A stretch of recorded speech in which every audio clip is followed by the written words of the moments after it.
ગામમાંથી મર્સિડીઝ લઈને નીકળી ગયા છીએ ખરીદી કરવા માટે। ખરીદી કોની છે ખબર છે? આપણા મિત્રની। આપણી પાસે ક્યાં પૈસા છે? તો રામ રામ ડાયરા ને ભાઈ। ગાડી પાર્કિંગમાં મૂકી અને બજારમાં નીકળી ગયા। ત્યાં હામું ટ્રેક્ટર ભૂટકી ગયું મેસીનું।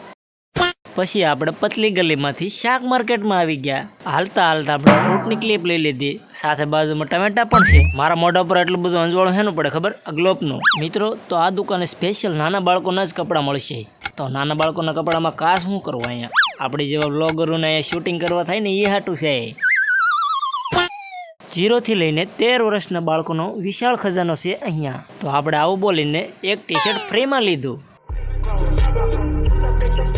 ખરીદી બધી થઈ ગઈ પછી પાછી ત્યાંથી આગળ નીકળી ગયા માર્કેટમાં। પાર્કિંગમાંથી ગાડી કાઢી ત્યાં મિત્ર કે ગાડી મારે હાંકવી, ભલે ને હાંકતો છોકરાઓ રાજી થાય। એમ કરતા કરતા પોગી ગયા આપણા ગામમાં। પાછી મેં ગાડી હાંકી લીધી।